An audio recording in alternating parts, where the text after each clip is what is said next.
Eto ayos naman. So far, yun, may mga nakausap kaming ano, mga closet baka maituturing yun o panatiko na nakasama na nakausap namin sa mall kahapon. Mm. Ayun nga raw, marami daw ano dito pinapagawa sa lokal kasi nga ano, maraming pinapa-project dahil nga raw kapos, ultimo daw bulaklak na ibebenta sa lokal para ibigay sa partner mo, gano'n. Lahat pinaisip nila. Basta hanggang ngayong holiday, hanggang year end ng December, marami silang project dito sa lokal. Kasi nga nagkaroon ng couples night, 'di ba? Couples night Mm. dito.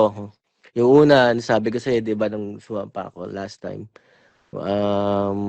wedding, after ng wedding, couples night. Pagdating ng couples night, yung bulaklak, bibilihin mo at ibibigay mo sa partner mo. Hindi mo lang pinalibre sa kanila, no? Total, Mm. couples night naman. Sabi ko, grabe naman, sabi ko dun sa kapatid, umattend ka ba? Hindi ako nag-a-attend ng ganyan. Tama na sa akin yung 3 beses na ano, normal na pagkakatipon. O sabi ko, tama yan. Sabi ko, huwag ka nang magdadalo ng mga extra ano nila dyan. Parang dito, meron ako nakausap din na isang kapatid sa isang province dito sa Canada. Malaking ano to, malaking lokal dito, mga pioneer. Isa maiko-consider na pioneer na na nagtayo dito sa Canada. Siguro baka mga kasabayan to nila Brad Ace eh. Isang province dito, hindi ko na lang babanggitin. Malaking province to. Sabi sa akin nung kapatid doon, bro, yung lokal namin tatlong lokal, isang city lang to. Pwede namang isa, kaya namin puntahan yung isa na yon, bakit pinaghiwa-hiwalay? Sabi ko, Mm. bakit nga ba? Para meron kaming liabilities. Meron kaming pagkukontributan, sasabihin na kapos na, etc. Kailangan magbayad, kuryente, ganito, ganyan. So, tama, money making. Pinahihirapan nyo lang yung mga kapatid. Yun nga, pinag-uusapan nila yung 2025, sino daw yung mga nagsipag-exit. Eh, ang 2025, yan yung mass exodus.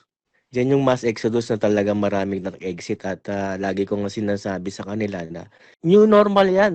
Yan na yun, normal na yan na talagang nalalagasan na sila.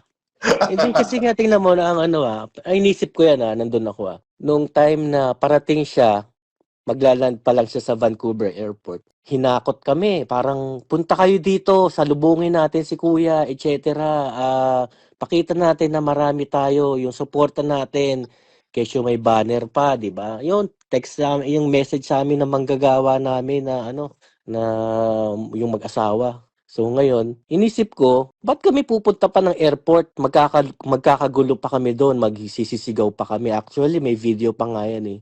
Tapos pagdating naman dito sa venue, ikukulong nyo ng buong maghapon, ikukulong nyo bago lalabas lang siya 1.5 to 2 hours kung ano na lang yung oras niya. 'Di ba? Ano bang kabalintuanan yung naisip nyo? Nasaan ba si Daniel Rason pagka-start ng pasalamat? Kasi ang start ng pasalamat, yung program dapat nandun na, 'di ba? Mm. Sabi ko noon, bakit lalabas ka na lang during time mo na makikita ka na lang diyan? So sana nandun ka rin sa gitna ng kapatiran para maramdaman mo yung inip ng haba ng pagkakatipon. Eh minsan parang nakita ko sa isang program, nandun na rin siya sa gitna eh. Nagpapasalamat, sumasayaw eh. 'Di ba kasi nung minsan nandito yan sa Vancouver nung pumunta kami, nandun lang sa isang VIP room binabantayan ng mga ano, binabantayan ng mga manggagawa ng mga quad. Eh wala namang gagalaw sa kanya ron eh. Puro kapatid ng mga nakapaligid sa kanya.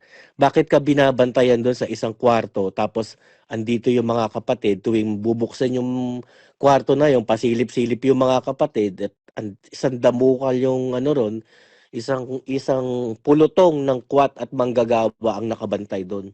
Kasi mahilig nila kasing i-document yung mga pagpunta nila sa iba't ibang bansa na sasalubungin sila ng mga maraming kapatid, 'di ba?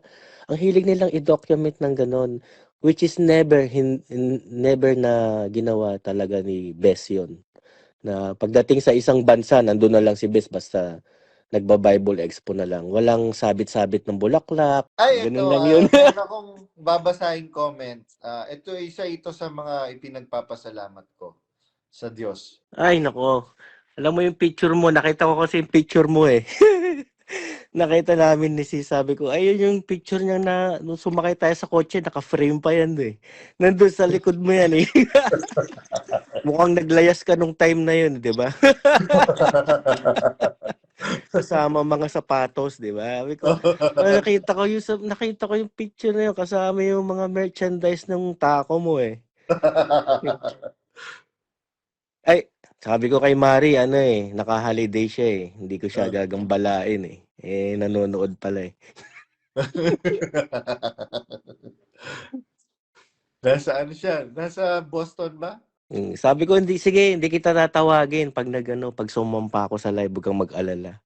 So far, yun, may mga nakausap kaming, closet, baka maituturing yun, o panatiko na nakasama na, nakausap namin sa mall kahapon. Mhm. Ayun nga raw, marami daw dito pinapagawa sa lokal kasi nga maraming pinapa-project dahil nga raw kapos, ultimo daw bulaklak na ibebenta sa lokal para ibigay sa partner mo, ganon. Lahat pinaisip nila. Basta hanggang ngayong holiday, hanggang year end ng December, marami silang project dito sa lokal. Kasi nga nagkaroon ng couples night, 'di ba? Couples night Mm. dito. Yung una, sabi ko sa'yo, 'di ba, nung sumapa ako last time, wedding, after ng wedding, couples night. Pagdating ng couples night, yung bulaklak, bibilihin mo at ibibigay mo sa partner mo. Hindi mo lang pinalibre sa kanila, no? Total, Mm. couples night naman. Sabi ko, grabe naman, sabi ko doon sa kapatid, umattend ka ba? Hindi ako nag-a-attend ng ganyan. Tama na sa akin yung 3 beses na normal na pagkakatipon. O sabi ko, tama yan. Sabi ko, huwag ka nang magdadalo ng mga extra nila dyan. Kaya nga, alam naman natin, ngayon lang naman natin na-realize, every time na merong gawain, ibig sabihin, money-making scheme Oo, tama. para makapag-raise ng pondo. Biro mo, sa Metro Manila, tumatalbog yung mga check-in nila ngayon sa mga charity center nila na inuupahan. Mm. Parang dito, meron ako nakausap din na isang kapatid sa isang province dito sa Canada. Malaking ano to malaking lokal dito, mga pioneer. Isa maiko-consider na pioneer na na nagtayo dito sa Canada. Siguro baka mga kasabayan to nila Brad Ace eh. Isang province dito, hindi ko na lang babanggitin. Malaking province to. Sabi sa akin nung kapatid doon, bro, yung lokal namin tatlong lokal, isang city lang to. Pwede namang isa, kaya namin puntahan yung isa na yon, bakit pinaghiwa-hiwalay? Sabi ko, Mm. bakit nga ba? Para meron kaming liabilities. Meron kaming pagkukontributan, sasabihin na kapos na, etc. Kailangan magbayad, kuryente, ganito, ganyan. So, tama, money making. Pinahihirapan nyo lang yung mga kapatid. Na actually ngayon naman, sabihin mo mag-Zoom ka, ang dali nilang bigyan ng Zoom. Kasi once na hinigpitan nila, maglalayasan yung mga yan. Sabi pa nga nung isang kausap ko kahapon dumalo pa yun ng SPBB nasa SPBB pa yun. Sabi niya, bro, pag nakamiss ka ng isang day one, halimbawa, ikaw na maghanap kung saan ka may make up yung kukuha ng na mismong day one. Parang hindi na rin sila masyado ngayong hinihigpitan para sa akin Kung Mm. halimbawa nakamiss ka ng day one, hindi ka na ngayon sasabihin na i-assess nyo yung pananampalataya nyo. Dapat nakakumpleto kayo ng 3 araw. So ngayon, kung makamiss ka, bahala ka na. Ganun lang. Mm. No, sabi ko, di okay pala sa inyo. Maraming changes. Ang daming Marami. changes nung maraming actually itong 2025 kasi nung sa Post and Founder kahapon, nakikinig ako eh. Yun nga, pinag-uusapan nila yung 2025, sino daw yung mga nagsipag-exit. Ang 2025, yan yung mass exodus. Mhm. Diyan yung mass exodus na talagang maraming nag-exit at lagi ko nga sinasabi sa kanila na new normal yan. Yan na yun, normal na yan na talagang nalalagasan na sila. At lahat yan, inaano nila sa akin, ibinibintang nila sa akin. Ang commander daw ng mga expert, si Badong. When fact, hindi ko naman, mga kapatid, hindi ko po kayo kilala, mga kapatid. Si Brad Gilby, minsan o 2 beses ko lang nakilala itong si ay nakasama si Brad Gilby. Nakilala ko lang siya dahil dun sa kanyang bayaw. Pero sabi nga niya, even before ka nag-exit, may mga na ano na ako na pupuna na ako na based on my observation na ganito ganyan. Kaya hindi nila po pwedeng ano sa ibintang sa yung yung pag-exit namin. Mga kapatid, masyado lang nilang inaano na kagaya niyan. Alam mo ba, Brad Gilby, na lumipat na naman ang lokal ng Macau sa ibang building? Bakit? Kasi nga, decline na yung kanilang finances. Tsaka puro bago na rin dyan. Sabi nga ni Brad Ferdy, tsaka ng bayaw ko. Parang wala na yung mga generation nyo dyan, iba't iba na, puro bago na ang mga naiwan na lang dyan, yung mga talaga dating malalakas mag-abuloy na nawala na, isa na yon Wala yung na. bayaw ko, si Brad Ferdy, Monhe. Ngayon, ang mga naiwan dyan, yung mga DH, karamihan, sabi niya. Oo, at saka Mga yung DH. yung yung mga grupong nagsasalaula. Oo. Lagi daw nasa buffet. Oo, lagi nga sa buffet. Tapos okay lang, magkalunyaan. Kaya nga yung isang bakit ko po sinasabi ito, mga kapatid? Dahil po yun, nasaksihan po namin. Kaya nga pinagtulong-tulungan ako nung grupo na yun eh. Bakit? Natuklasan ko, biro mo may mga asa-asawa kayo tapos ah, ah, may mga asa-asawa kayo sa Pilipinas tapos kung ano nang pinaggagawa niyo sa ibang bansa. Tapos kayo ang sa Diyos ngayon. Wow na wow. Oh, yung nung nandyan pa nga ako ang isang talagang nahalata ko diyan lagi kong iniisip. Bakit itong tatlo hindi nagsabay sa stage man lang magpasalamat o magpakita? Si Bes, si KDR, tsaka si Yuli. Napansin nyo ba mga kapatid na yan nagsabay-sabay nagsama, yan tatlo na yan? Hindi nyo nakita nagkasabay-sabay yan. Kasi noon pa man, para sa akin, parang meron silang rivalry. Yes, meron na silang rivalry. Undeniable yan pagka nasa royal family ka. Makikita mo, very much noticeable yung rivalry. Kaya nga si Arlene Rason noon, itchapuera siya. Well, in fairness ha, mga kapatid, kaya I, I am very fair naman. Pagka sinabi kong in fairness talaga. In fairness to Yuli, pagka pumupunta sila Danya Rason, tsaka yung pamilya niya, yung si Arlene Rason, talagang sila, well accommodated. In fairness to Yuli. Bakit? Yung kasing bilin ng lover niya. Alam naman natin yung lover niya. Talagang in fairness to Yuli naman, minahal niya talaga ng todo yung kanyang lover. Ayun. Sabi ni Brad Ferdinand Monje, nakasama ako isang beses sa buffet. Ayos. Nakasama ka pala sa buffet, ha?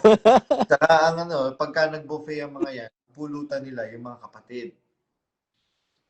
Buhay ng mga kapatid. Yan. At may babasahin lang ako, sabi, nagpapa-shoutout ito si Sister Rosalinda Lisboa. Sabi niya, pa-shoutout Brad Badong, listening here in Samal Island. Sabi ni Sister Annalyn Mirasol Magat, sinisisi sa'yo, Brad Jer Badong, yung mga nag-exit? Akala ko ba, sabi ni Bonjing, mas papaniwalaan naman ako kaysa sa'yo. Circus talaga kahit anong bida-bida niya, sa harap ng pulpito, nakikita naman yung katotohanan. Yun. Di ba, Brad Gilby, nung, nung earlier part ng pag-expose ko, aba, kung magaling kang magsalita, mas magaling ako magsalita sa'yo. At mas pakikinggan ako kaysa sa'yo. Tsura mo. Tingnan mo. Karma is real eh. Tingnan mo yung mukha ni Daniel Rason ngayon. Nakakita ka na ba ng talakitok, Brad Gilby? Oo, talakitok. Masarap na isda yun. Pero sa akin, parang bubuli. Hindi na, ang hirap mamintas, ano? Pero para sa akin, parang, alam mo yung bubuli. Ha? Kasi Bubuli yun, di ba? Kasi kakapintas mo, nakakapintas na malaki yun tiyan eh. Yan tuloy. Sabi ni Mary Brad Gilby, Badong, talagang nakikinig sila sa'yo. Dami ng pagbabago sa lokal. Yung sinabi mo, bakit hindi nyo dalawin ang mga kapatid sa mga rural at mga bundok? Ngayon, ginagawa na nila. Tapos may mga family time na sila at mga magulang niya sumasama na din. At yung oras ng pagkakatipon, bawas na ang oras. At yung mga tulungan, hindi na post-personal nila tinatawagan. Ikaw ata advisor nila dahil sa'yo nagbago si Minsan nga, 'di ba, yung kailan ba ako sumampa no'n, yung mga unang mga sampa ko sa'yo, 'di ba? Sabi ko, ang hinahanap ko dati, sabi ko, nasaan ba si Daniel Rason pagka-start ng pasalamat? Kasi ang start ng pasalamat, yung program dapat nandun na, 'di ba? Sabi ko no'n, bakit lalabas ka na lang during time mo na makikita ka na lang diyan? So sana nandun ka rin sa gitna nung kapatiran para maramdaman mo yung inip nung haba ng pagkakatipon. Eh, minsan parang nakita ko sa isang program nandun na rin siya sa gitna, eh. Nagpapasalamat, sumasayaw, eh. 'Di ba kasi nung minsan nandito 'yan sa Vancouver nung pumunta kami, nandun lang sa isang VIP room binabantayan ng mga ano, binabantayan ng mga manggagawa ng mga quad. Eh, wala namang gagalaw sa kanya ron, eh. Puro kapatid ng mga nakapaligid sa kanya. Bakit ka binabantayan dun sa isang kwarto tapos andito yung mga kapatid tuwing bubuksan yung kwarto na yung pasilip-silip yung mga kapatid at isang damukal yung ano ron, isang isang pulutong ng kwat at manggagawa ang nakabantay doon. Brad Gilby, meron lang akong gustong i-ano dyan sa sinabi mo na yan. Biruin mo, hindi ba mga kapatid ang mga kasama ninyo? Bakit considering the fact na nasa abroad ka na, bakit? Takot ka ba? Hindi ka ba kayang ingatan ng Diyos mo? Daniel Rason? Bakit nasa Canada ka na sandamukal na kwat pa yung nagbabantay sa'yo at hindi ka man lang masilip ng mga kapatid? Totoo yan, kahit yung mga KNP, masyado silang pa-VIP, lalo na itong si Baking at Tresti na to na mukha namang bubuli din.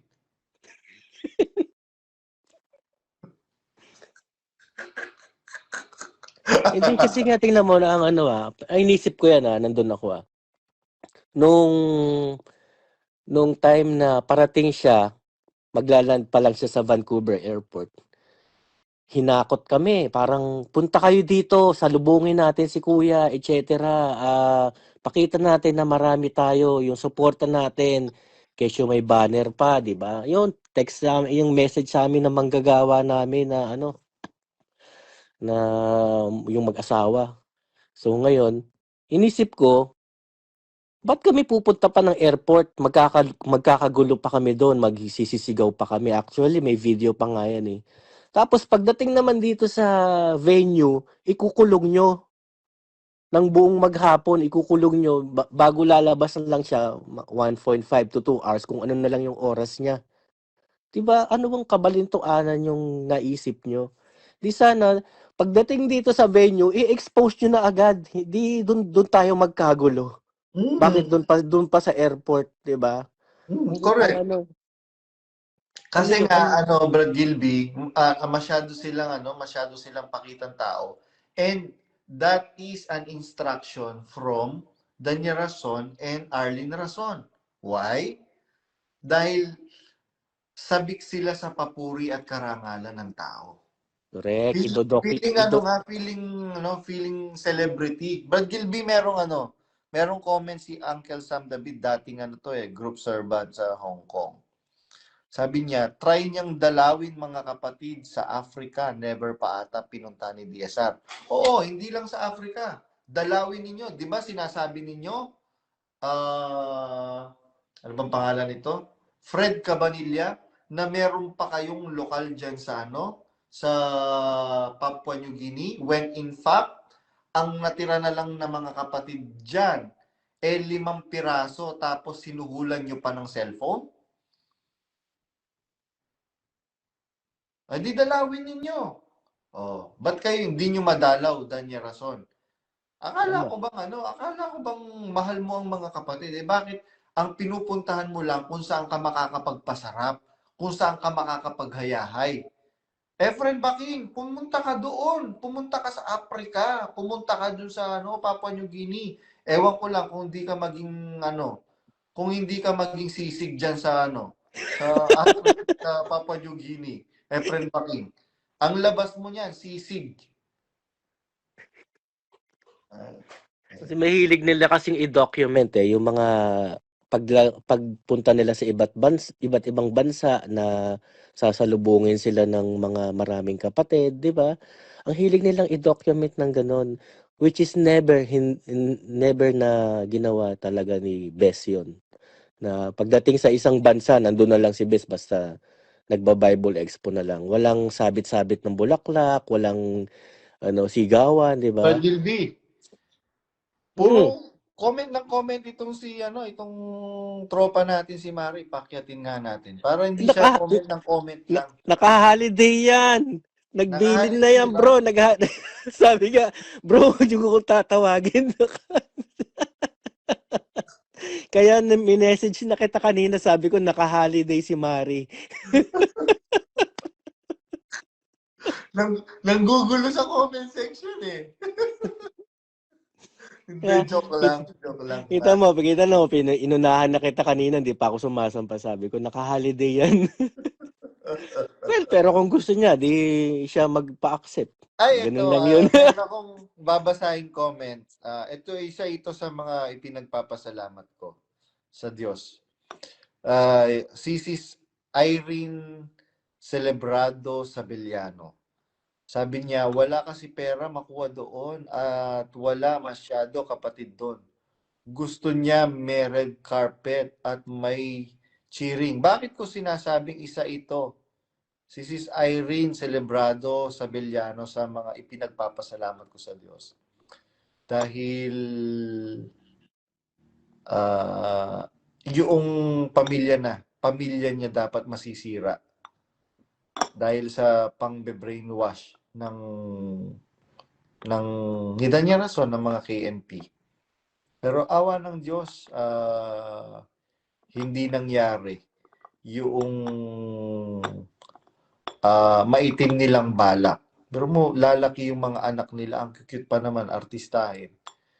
Lalaki yung mga anak nila na walang mga magulang na buo. Hindi buo yung pamilya nila. Pero ang ganda nung comment niya, wala kasing pera makuha doon at wala masyado kapatid doon. Gusto niya may red carpet at may cheering squad. Correct. Pero pupunta ka sa isang lugar, mag-cheering yung mga, ano ka ba? Football player ka ba? Para tandaan mo, Danya Rason, hindi ka football player o hindi ka artista.